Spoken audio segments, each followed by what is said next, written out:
जय श्री राम। मैं वसंत रावल। आज ही मैं आपको बताने आया हूं जन्म कुंडली के अंदर जड़त्व योग कैसे बनता है, उसका फलादेश कैसे किया जाता है, जड़त्व योग कब अच्छा फल देता है और कब बुरा फल देता है, यह भी हम लोग जानेंगे।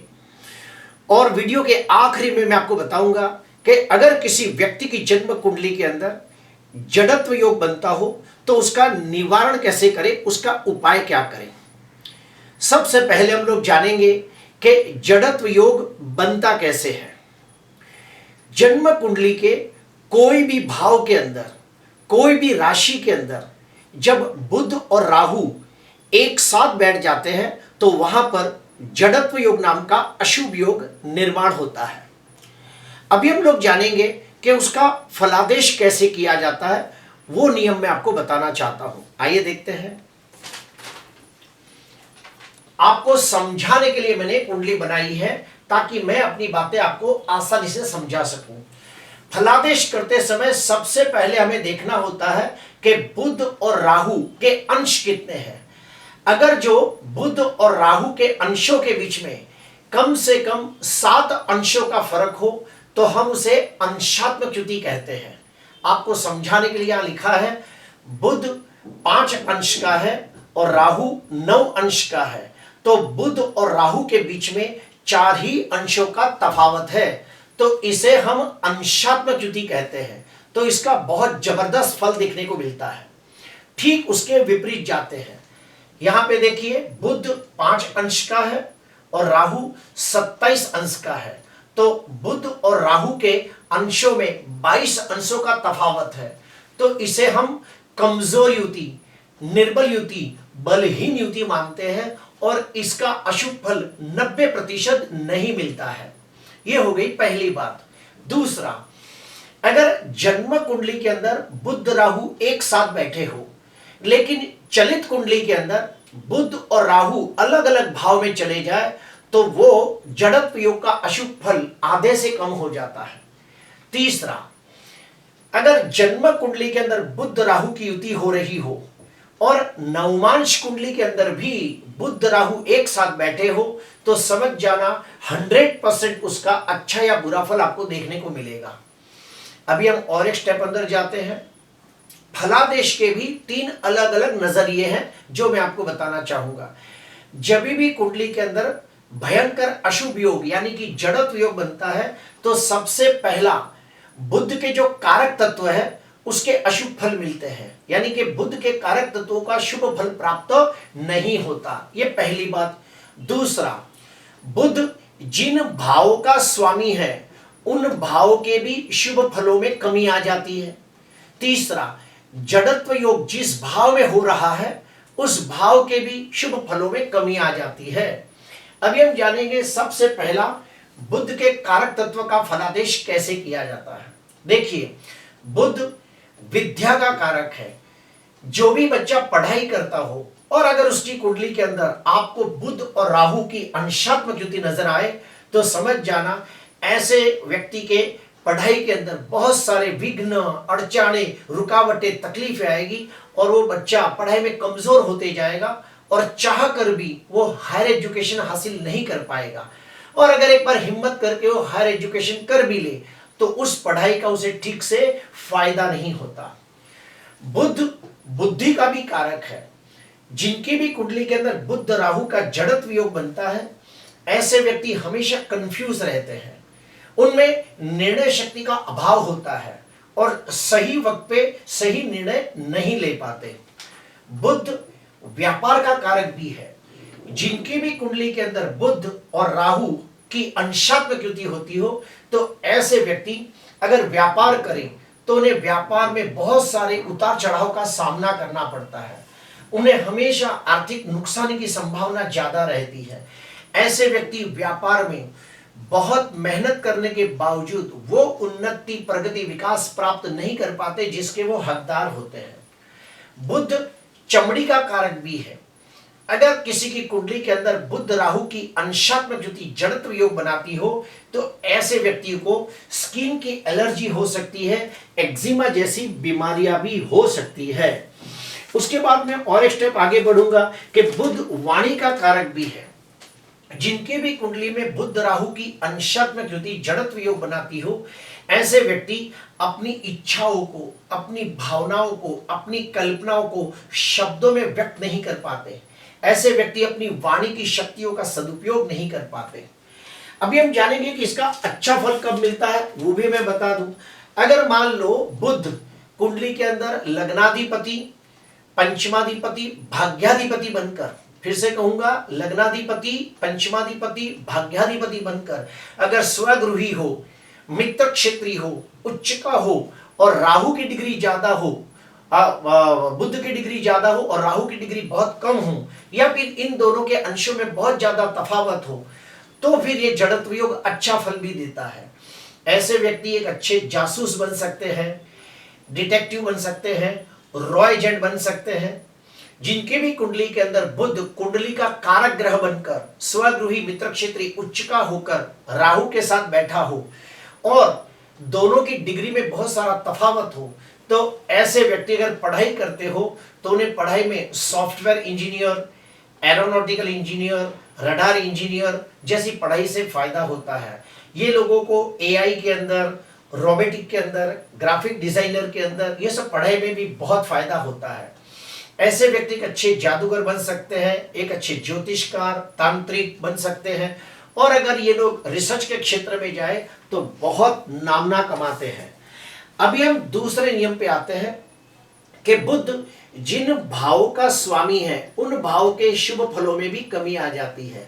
तो यहाँ पे देखिए, बुध धनाधिपति है, तो ये भाव के जितनी भी चीजें हैं वो सबका शुभ फलों में कमी आ जाएगी।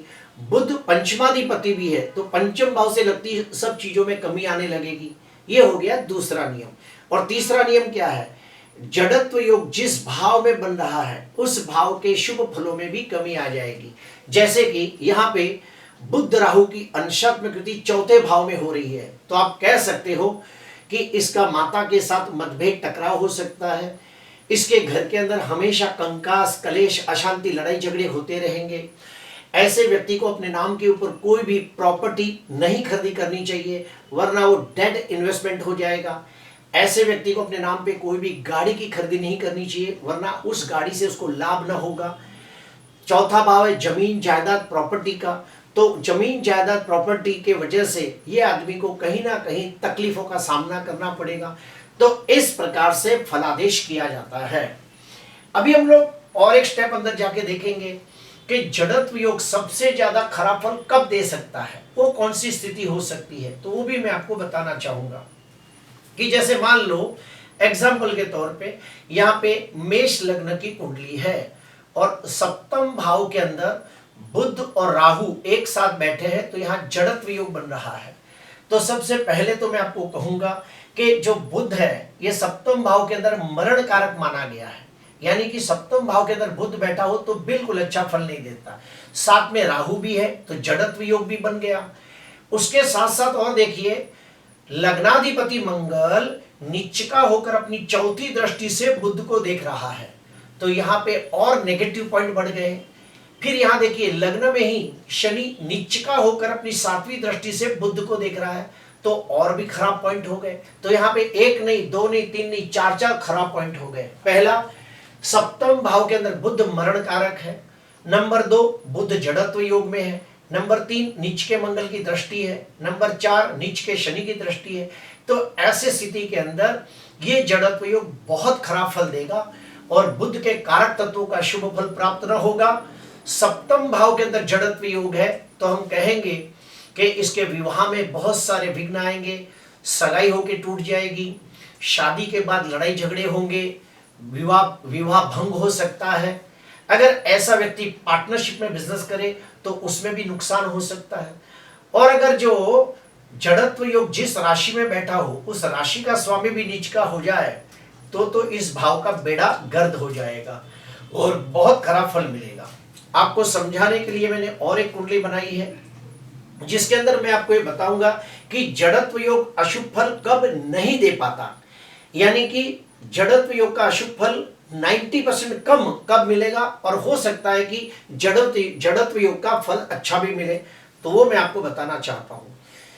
यहां देखिए मिथुन लग्न की कुंडली है और लग्न में ही बुध स्वगृही होकर भद्र योग नाम का पंच महापुरुष राजयोग बना रहा है। अगर मान लो ये बुध और राहु के बीच में 20 डिग्री, 22 डिग्री, 25 डिग्री का तफावत हो तो इस युति को कमजोर युति माना जाएगा। उसके बाद आप देखिए कि एक बाजू गुरु बैठा है, एक बाजू शुक्र बैठा है, तो इसे हम कहेंगे शुभ कर्तरी योग।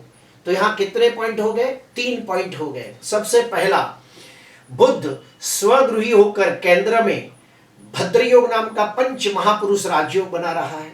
दूसरा, बुध शुभ कर्तरी योग में आ गया है।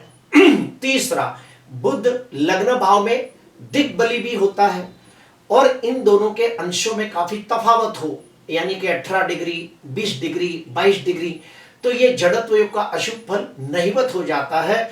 बल्कि जब भी बुध की महादशा, अंतरदशा, प्रत्युंतर दशा आएगी तो बहुत अच्छा फल देखने को मिलेगा।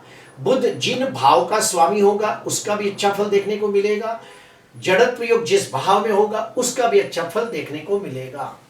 आपको समझाने के लिए मैंने और एक कुंडली भी बनाई है ताकि मैं आपको समझा सकूं कि जड़त्व योग का खराब फल कब बहुत कम मिलेगा और जड़त्व योग का अच्छा फल भी ज्यादा मिल सकता है, वो परिस्थिति कौन सी हो सकती है। तो देखिए, सिंह लग्न की कुंडली है और सिंह लग्न की कुंडली के अंदर यहां पे देखिए बुध 20 डिग्री पे है और राहु 0 डिग्री पे है, तो यहां पे दोनों के बीच में 20 अंशों का फर्क हो गया। तो इसे हम कमजोर युति, निर्बल युति, बलहीन युति मानेंगे। उसके बाद और एक मैं बात बता दूं कि नवग्रहों के अंदर गुरु को सबसे ज्यादा नैसर्गिक दृष्टि से शुभ ग्रह माना गया है। फिर से कहूंगा, नवग्रहों के अंदर गुरु ग्रह को नैसर्गिक दृष्टि से सबसे ज्यादा शुभ और पवित्र ग्रह माना गया है। अगर गुरु की दृष्टि बुध के ऊपर पड़ती हो तो जड़त्व योग के अशुभ फल में बहुत कमी आ जाती है। यहां पे देखिए, अगर मान लो बुध के ऊपर गुरु की 5वीं दृष्टि पड़ती हो, 7वीं दृष्टि पड़ती हो या फिर 9वीं दृष्टि पड़ती हो तो बुध को बहुत पावर मिलता है, बहुत शक्ति मिलती है और बुध बहुत ही शक्तिमान होता है, जिसके वजह से राहु चाह कर भी उसका कुछ भी बिगाड़ नहीं पाता। तो ऐसी स्थिति के अंदर हम कह सकते हैं कि ये जड़त्व योग का अशुभ फल 90% नहीं मिलेगा, बल्कि जब भी बुध की महादशा, अंतरदशा, प्रत्युंतर दशा आएगी तो बहुत अच्छा फल देखने को मिलेगा। क्यों? क्योंकि पंचमाधिपति गुरु, त्रिकोण का मालिक होकर गुरु अगर जो 5वीं, 7वीं या 9वीं दृष्टि से बुध को देख रहा है तो निश्चित तौर पे बुध अच्छा फल देने के लिए बाध्य हो जाता है। आपको समझाने के लिए और एक कुंडली मैंने बनाई है। यहां देखिए, सप्तम भाव के अंदर बुध राहु की अंशात्मक युति हो रही है, लेकिन यहां देखिए बुध राहु की युति जिस राशि में हो रही है उस राशि का स्वामी उच्चका होकर बैठा है और गुरु की भी 7वीं दृष्टि पड़ रही है। तो यहां पे अंशात्मक युति होने की वजह से अशुभ फल मिलेगा, लेकिन गुरु की दृष्टि की वजह से और सप्तमाधिपति शुक्र उच्चका होने की वजह से यहां पे अशुभ फल में 30-40% की कमी हो जाएगी। अभी हम आखिरी में आते हैं जहां पे मैं आपको बताऊंगा कि सबसे ज्यादा अशुभ फल जड़त्व योग का कब मिलता है, वो मैं आपको कुंडली पे बताना चाहूंगा। मीन लग्न की कुंडली है और लग्न भाव में ही बुध नीचका होकर बैठा है। तो पहला पॉइंट हो गया कि बुध नीचका हो गया, ऊपर से राहु के साथ है, तो यहां पे जड़त्व योग का बहुत ज्यादा शुभ फल मिलेगा।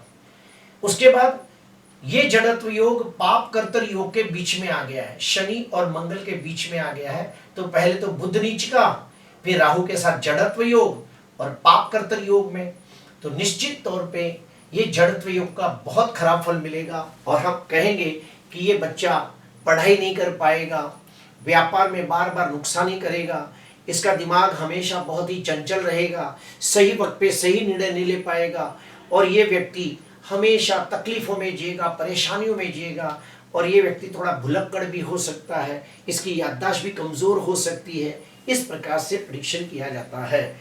अभी हम लोग जानेंगे कि अगर मान लो कोई व्यक्ति की कुंडली के अंदर बुध राहु की युति जड़त्व योग बनाती हो तो उसके लिए कौन से उपाय करें, वो भी मैं आपको बताना चाहूंगा। पहला उपाय, बुध को बलवान करने के लिए ओम ह्रीम बुधाय नमः, ओम ह्रीम बुधाय नमः, ये मंत्र का रोज 108 बार जाप करें। दूसरा, तांबे के लोटे के अंदर पानी भरकर उसमें थोड़ा सा दूर्वा डालकर सूर्य को अर्घ्य प्रदान करें। तीसरा, माता सरस्वती के 1.25 लाख मंत्रों का जाप करें और फिर उसका दशांश होम तर्पण मार्जन करें। और मंत्र क्या है? ओम ऐम सरस्वते नमः, ओम ऐम सरस्वते नमः। ये मंत्र का 1.25 लाख जाप करना है। 1.25 लाख पूरे होने के बाद किसी कर्मकांडी विद्वान ब्राह्मण के हाथों से दशांश होम करें, तर्पण और मार्जन करें। उसके बाद और भी एक उपाय बताता हूं जो बहुत ही असरकारी है। वेद माता गायत्री के 1.25 लाख मंत्र जाप करें और फिर उसका अनुष्ठान करें और तर्पण मार्जन करें। उसके बाद अगर मान लो बुध कुंडली का कारक ग्रह बनता हो, अर्थात बुध लग्नाधिपति हो, पंचमाधिपति हो, भाग्याधिपति हो, केंद्र त्रिकोण में बैठा हो, शुभ स्थिति में बलवान हो, तो आप बुध का रत्न धारण कर सकते हो। फिर से कहूंगा, बुध कुंडली का कारक ग्रह, योग कारक ग्रह, राजयोग कारक ग्रह बनता हो, त्रिकोण का मालिक बनता हो, यानी कि लग्नाधिपति, पंचमाधिपति, भाग्याधिपति बनता हो, केंद्र त्रिकोण में शुभ स्थिति में बलवान हो, तो बुध का रत्न पन्ना धारण कर सकते हैं।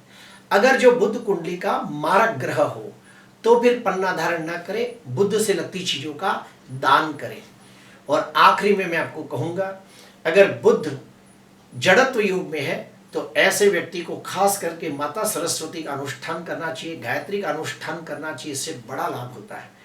प्रिय दर्शकों, आज मैंने आपको बताया कि जड़त्व योग को कैसे देखा जाता है, उसका फलादेश कैसे किया जाता है और अंशों का क्या महत्व होता है, इसका फल कब मिलता है वो भी मैंने आपको बताया कि जब बुध की महादशा, अंतर्दशा, प्रत्युंत दशा आती है तब उसका फल देखने को मिलता है।